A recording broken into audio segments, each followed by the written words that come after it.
Capítulo 6. Resistência à mudança. Estou no ritmo e fluxo da vida sempre em mutação. A percepção é o primeiro passo na cura ou mudança. Quando temos algum padrão profundamente inserido em nós, primeiro precisamos percebê-lo para então curarmos a condição. Poderemos talvez começar mencionando o problema, queixando-nos dele e vendo-o em outras pessoas. De alguma forma, ele sobe à superfície da nossa atenção e passaremos a nos relacionar com ele.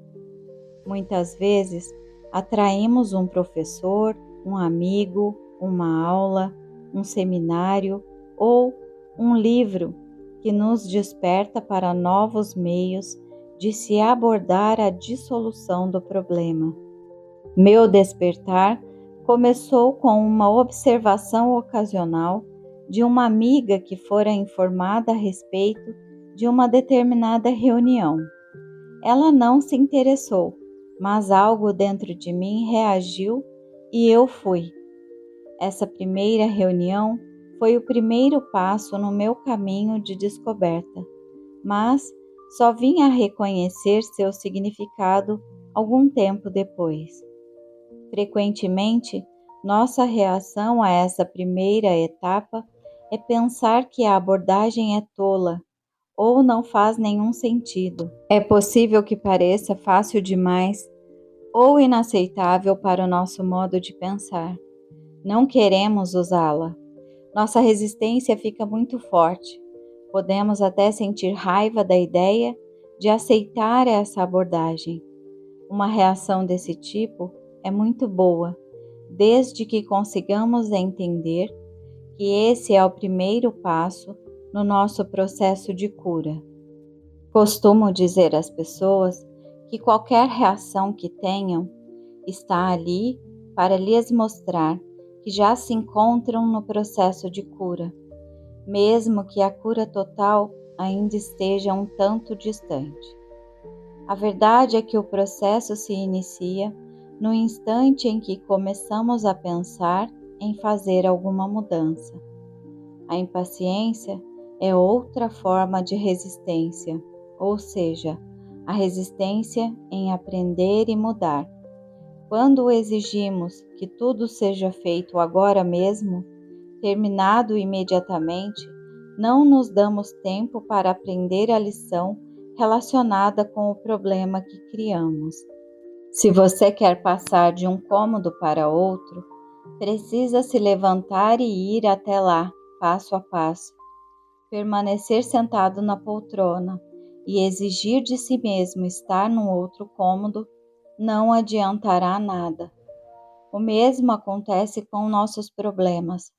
Queremos vê-los resolvidos, mas não queremos fazer as pequenas coisas que, somadas, levarão à solução. Agora é a hora de reconhecermos nossa responsabilidade na criação da situação ou condição. Não estou falando em sentir culpa ou sobre você ser mal por se encontrar onde está. Quero que você reconheça o poder do seu interior, que transforma cada pensamento em experiência. No passado, sem sabermos, usamos esse poder para criar coisas que não queríamos experimentar. Não tínhamos consciência do que estávamos fazendo.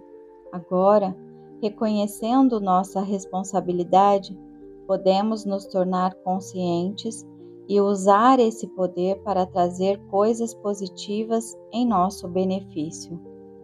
Muitas vezes, quando surgir uma solução ao cliente, uma nova maneira de abordar um tema ou perdoar a pessoa envolvida, vejo seu queixo ficar rígido.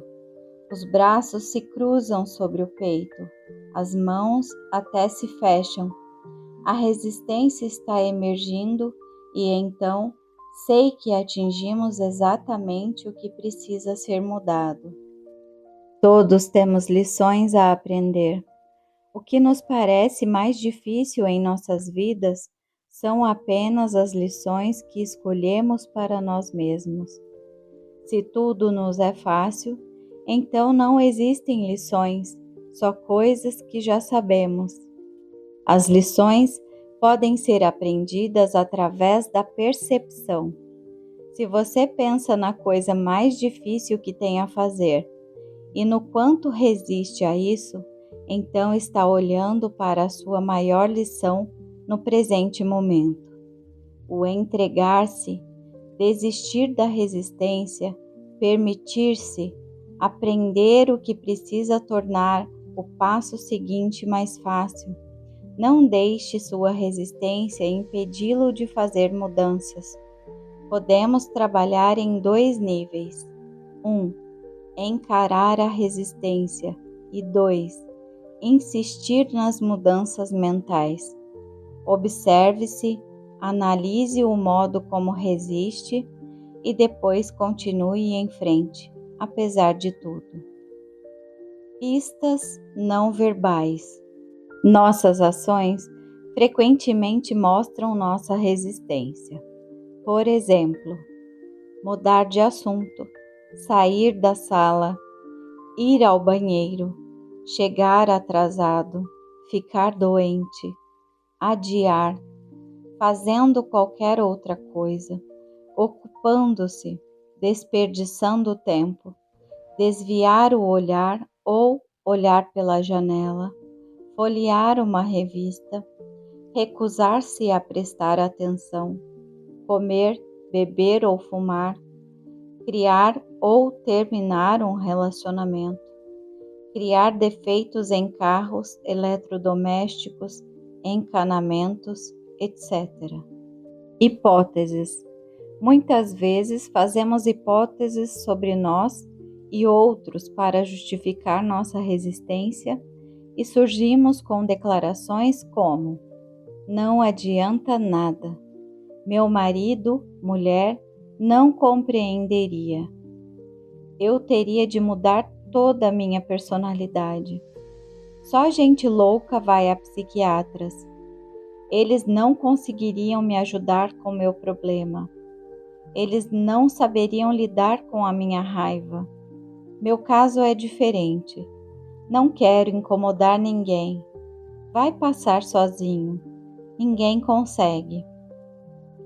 Crenças. Crescemos com crenças que se tornam nossa resistência às mudanças.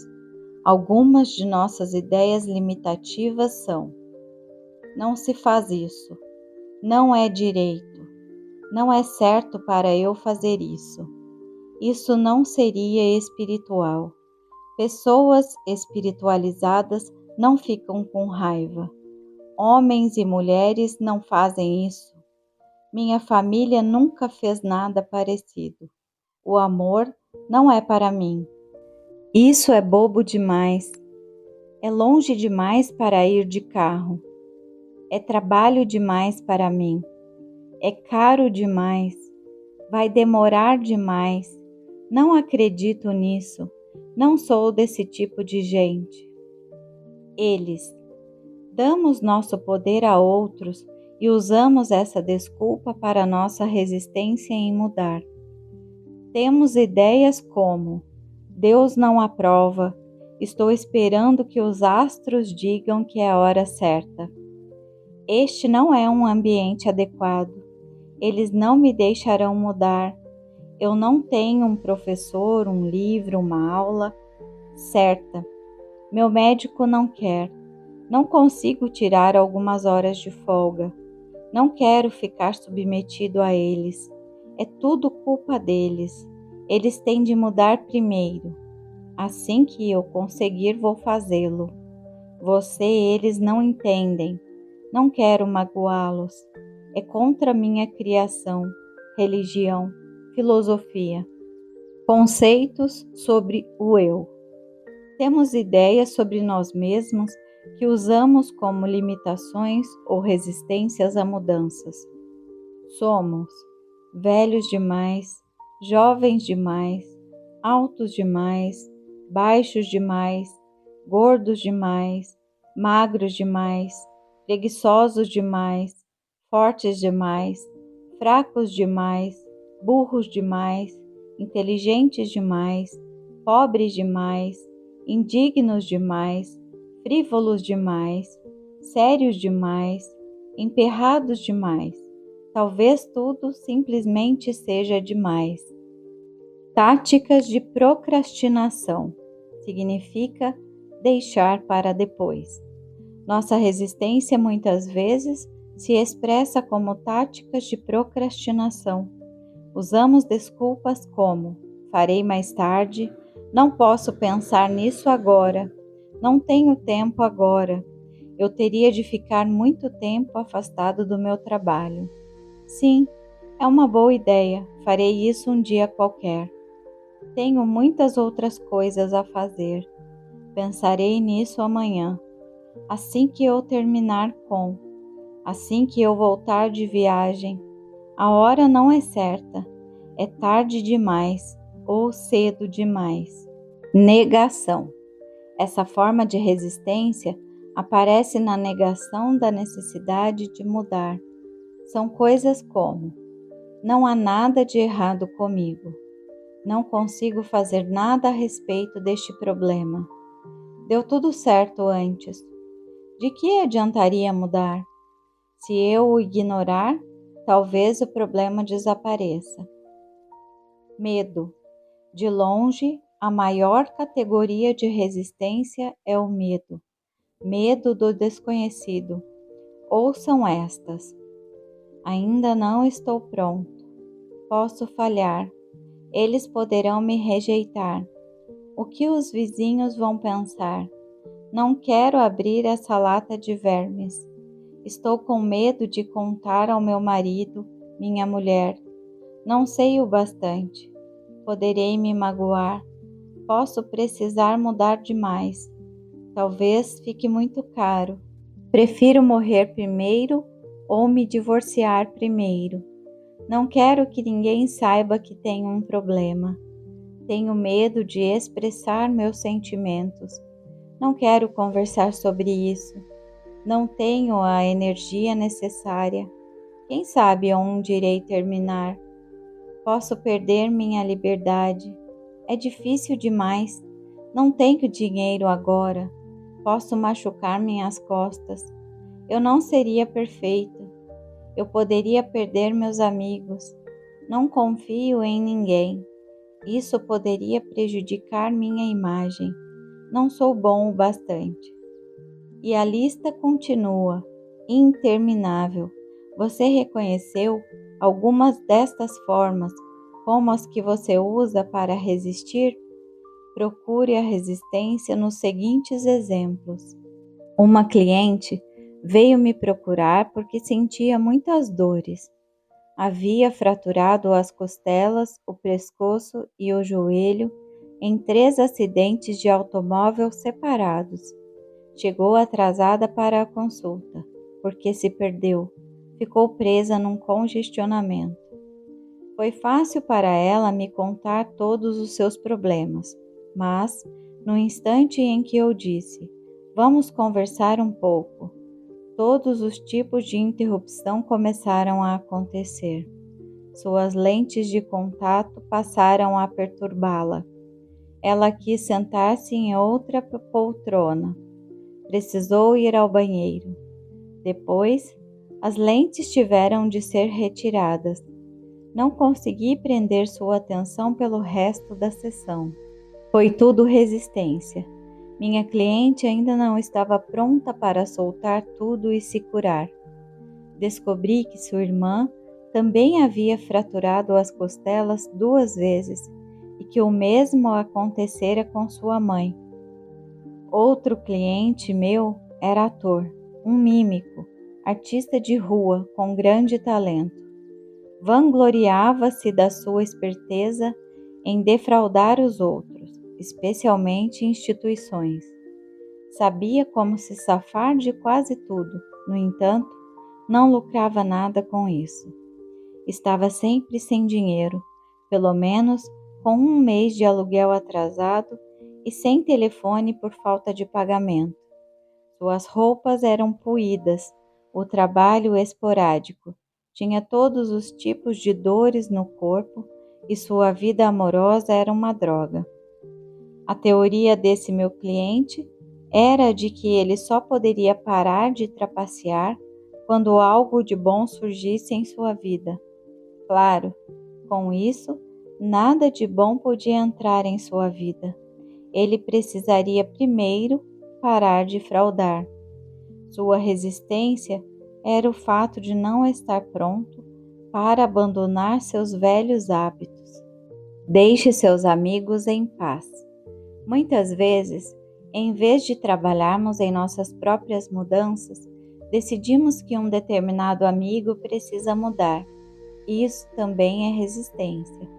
Quando iniciei minhas atividades como terapeuta, tive uma cliente que me mandava todas as suas amigas que estavam internadas em hospitais. Em lugar de enviar-lhes flores, essa mulher convocava a mim para resolver os problemas dos doentes. Eu chegava de gravador na mão e, em geral, encontrava alguém que não sabia por que eu havia vindo, nem compreendia o que eu fazia. Isso foi antes de eu aprender a nunca trabalhar com ninguém, a não ser que ele compreenda ou peça. Às vezes, algumas pessoas me procuram porque ganharam uma sessão comigo de presente de um amigo. Isso geralmente não funciona muito bem e é raro elas voltarem para continuarmos com o trabalho. Quando algo dá certo para nós, geralmente queremos compartilhá-lo com outros, mas talvez eles não estejam prontos para fazer uma mudança naquele ponto do tempo e do espaço. Já é difícil mudar quando queremos, e tentar fazer alguém mudar quando não quer é simplesmente impossível e pode estragar uma boa amizade. Eu forço meus clientes porque eles me procuram. Quanto aos meus amigos, deixo-os em paz. Trabalho com o espelho. Os espelhos refletem nossas sensações sobre nós mesmos. Mostram-nos com clareza que áreas precisam ser modificadas se quisermos uma vida plena e alegre. Peço às pessoas para olharem dentro dos seus olhos e dizerem algo de positivo para elas mesmas, sempre que passarem por um espelho. O modo mais poderoso de se fazer afirmações é olhando no espelho e falando-a em voz alta. Há uma percepção imediata da resistência e assim pode-se superá-la mais rapidamente. É bom você ter um espelho à mão enquanto lê este livro. Use-o com frequência para repetir as afirmações e para verificar onde você está resistindo e onde está aberto, deixando fluir. Agora, olhe para o espelho e diga a si mesmo: estou disposto a mudar. Note como se sente. Se estiver hesitante, resistente ou simplesmente não quer mudar, pergunte-se por quê. A que velha crença você está se agarrando? Lembre-se, não é hora de se censurar. Só preste atenção ao que está acontecendo e a crença vem à superfície. Essa é a que tem lhe causado tantas complicações. Será que você pode reconhecer de onde ela veio? Quando fazemos as afirmações, elas não soam bem ou nada parece acontecer. É fácil dizer: afirmações não funcionam. Não é que elas não funcionem. O fato é que precisamos de mais de uma etapa antes de começarmos a fazê-las. Padrões repetidos mostram nossas necessidades. Para cada hábito que temos, para cada experiência por que passamos, para cada padrão que repetimos, existe uma necessidade interior para eles. A necessidade corresponde a uma crença que temos. Se não existisse uma necessidade, não teríamos o hábito, a experiência e o padrão. Há algo dentro de nós que precisa da gordura, dos maus relacionamentos, dos fracassos, da raiva, do cigarro, da pobreza, dos maus tratos, seja o que for que represente o problema para nós.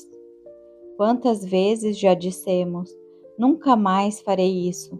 Então, antes de o dia terminar, comemos o bolo, fumamos o cigarro, dizemos coisas horríveis aos que amamos, etc.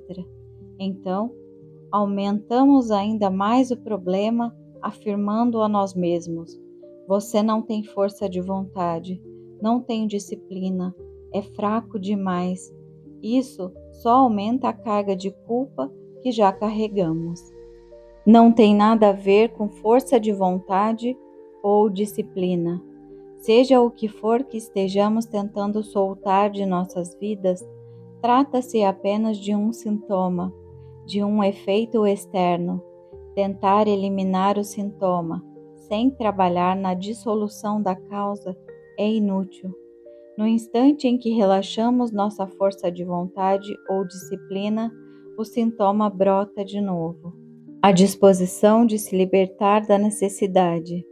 Costumo dizer aos meus clientes: deve haver uma necessidade em você por essa condição, senão você não a teria. Vamos voltar um passo atrás e trabalhar na disposição de se libertar da necessidade. Quando a necessidade desaparecer, você não terá desejo de fumar, comer demais ou por qualquer outro padrão negativo. Uma das primeiras afirmações que devem ser usadas é: estou disposto a me libertar da necessidade de resistência. Dor de cabeça, gordura, falta de dinheiro, etc. Diga a si mesmo: estou disposto a me libertar da necessidade de. Se estiver resistindo a essa altura, suas outras afirmações não irão funcionar. As teias que criamos em torno de nós têm de ser desmanchadas. Se você já embaraçou um novelo de linha, sabe que puxar e arrancar só piora a situação. É preciso soltar os nós com paciência e jeito. Seja gentil e paciente com você mesmo enquanto desfaz seus embaraços mentais. Procure ajuda se achar necessário, mas, acima de tudo, ame-se a si mesmo durante o processo. A disposição de se libertar do velho é a chave. Esse é o segredo. Quando falo necessitar do problema, quero dizer que, de acordo com o nosso conjunto particular de padrões mentais, necessitamos ter certos efeitos ou experiências externas. Cada efeito externo é a expressão natural de um padrão de pensamento interno. Lutar apenas contra o efeito ou sintoma é desperdiçar energia e com frequência só serve para aumentar o problema. Eu sou indigno. Cria a procrastinação.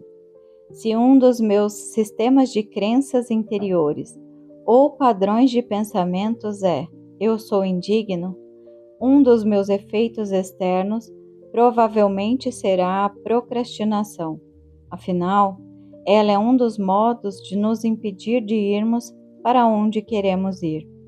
A maioria das pessoas que vivem adiando as coisas gastará muito mais tempo e energia menosprezando-se pela procrastinação.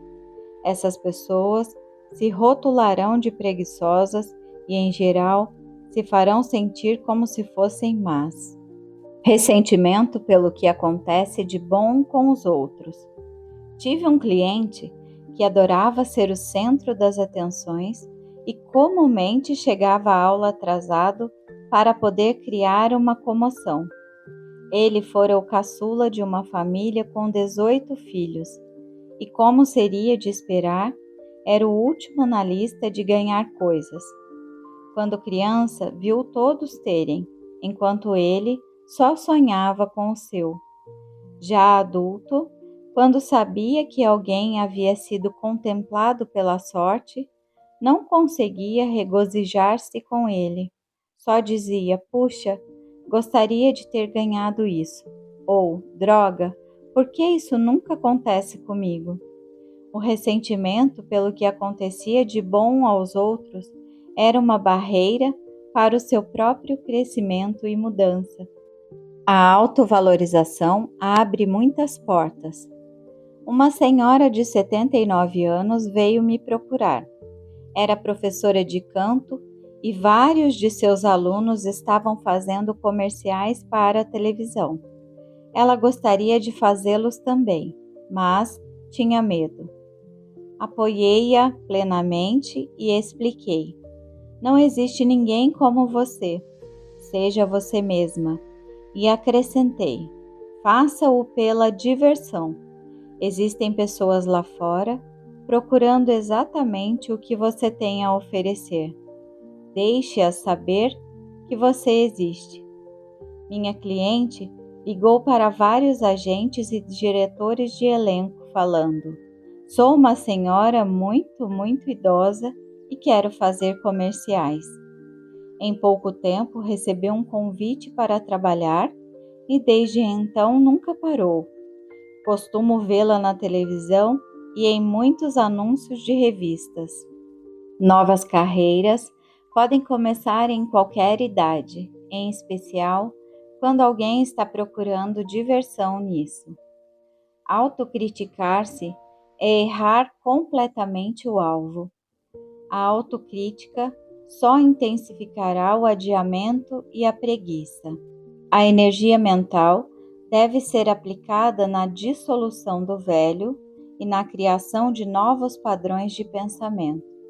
Diga: estou disposto a deixar sair a necessidade de ser indigno.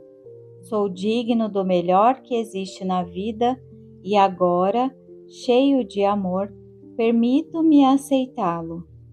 Enquanto eu estiver passando alguns dias repetindo esta afirmação, muitas vezes o padrão de efeito exterior da procrastinação automaticamente começará a desaparecer.